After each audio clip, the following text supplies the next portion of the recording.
Olá, bora conversar sobre a psicologia escolar no Brasil? É uma história e tanto, cheia de reviravoltas.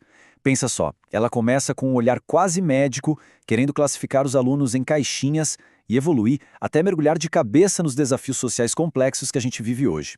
Vamos juntos nessa jornada para entender como essa baita transformação aconteceu? Olha só o nosso roteiro de hoje. Para a gente entender essa história, vamos passar por 5 pontos principais. Primeiro, o momento em que a psicologia e a educação se encontram. Depois, a gente vê a história dessa profissão em fases. Aí, mergulhamos nos primeiros modelos de atuação, entendemos o grande ponto de virada que mudou tudo e, por fim, chegamos no cenário atual. Então, vamos lá. Para entender a psicologia escolar de hoje, a gente precisa voltar lá no comecinho de tudo. No Brasil, essa história começa exatamente nesse encontro, quando a psicologia, que era muito teórica, encontrou na educação um campo fértil, um lugar para colocar a mão na massa e começar a construir a sua própria identidade.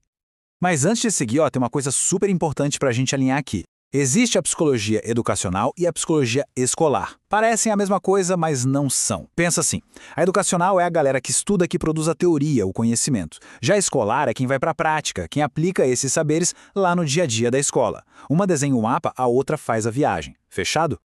E é claro que essa profissão não apareceu do dia para a noite, né? Ela foi construída, moldada ao longo de décadas, em etapas que, na verdade, contam um pouco da história do próprio Brasil. Vamos dar uma olhada em como essa consolidação rolou. Pensa lá no finalzinho do século XIX. A psicologia ainda estava tentando encontrar o seu lugar, sabe? Tentando se soltar da medicina, da filosofia. Nas décadas seguintes ela vai ganhando corpo, se firmando como ciência. Até que, em 1962, vem o grande divisor de águas, a Lei 4119. É ela que finalmente reconhece a profissão de psicólogo no Brasil. Foi um passo gigantesco que abriu todas as portas. Ok, a profissão agora é reconhecida. E aí, como é que os psicólogos foram para dentro da escola? As primeiras tentativas, os primeiros modelos, tentavam responder a uma pergunta que era o grande mistério da época. Por que algumas crianças não aprendem? E as respostas, como a gente vai ver, mudaram. E muito. Basicamente, surgiram 4 grandes jeitos de tentar resolver esse mistério. 4 modelos que dominaram a área por um bom tempo. O psicométrico, o clínico, o preventivo e, por fim, o compensatório. O primeiro de todos foi o modelo psicométrico. E a palavra de ordem aqui era uma só: medir. A ideia era aplicar testes de inteligência, de personalidade, para separar os alunos em normais e anormais. E o problemão disso? Essa abordagem acabava carimbando a desigualdade social como se fosse uma diferença de capacidade, algo natural. Era bem complicado. Aí o pêndulo muda de lado. Sai a régua e entra o divã, com a chegada do modelo clínico, muito na vibe da psicanálise. O foco agora não é mais medir, e sim diagnosticar. O problema de aprendizagem passa a ser visto como um sintoma de alguma coisa mais profunda, lá dentro da criança ou na sua família. E a solução? Terapia. Depois veio uma tentativa de ser mais proativo, digamos assim, o modelo preventivo. A ideia parecia ótima. Em vez de só remediar, vamos prevenir. O foco se ampliou da criança para o seu ambiente, principalmente a família. Só que na prática, muitas vezes o resultado foi outro. Acabava se culpando e até adoecendo as famílias, como se elas fossem a única causa do fracasso escolar. Chegamos nos anos 70 e no modelo compensatório. Ele se baseava numa tal de teoria da carência cultural. A lógica era a seguinte: crianças de famílias pobres já viriam com carências, com faltas de nutrientes, de afeto, de estímulo. E o papel da escola seria compensar isso. Percebe o padrão? O problema ainda era visto como algo que estava na criança ou na sua origem.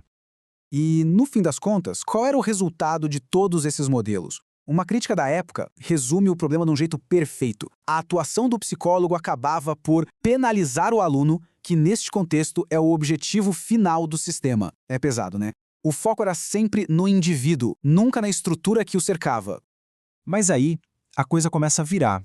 A própria psicologia começa a olhar no espelho e a se questionar de forma muito mais séria. É aqui que a gente entra no grande ponto de virada, o momento em que a pergunta principal vira de cabeça para baixo. E a pergunta que muda tudo é essa, simples e poderosa. E se? E se o problema não estiver no aluno? E se a dificuldade de aprender for, na verdade, um sintoma de uma escola que não funciona bem, de uma sociedade desigual, de um sistema que, na verdade, foi feito para excluir? E aí? Essa nova forma de pensar explode nos anos 80. Foi uma década de muita ebulição, de autocrítica pesada. Foi um verdadeiro despertar da profissão que finalmente se deu conta da complexidade da educação no Brasil e do papel político que o psicólogo sempre tem, querendo ou não. Então, qual é a grande sacada do modelo crítico? É entender que o problema de aprendizagem não é uma doença que está dentro do aluno. É um fenômeno complexo que é produzido por um monte de fatores históricos, sociais, econômicos.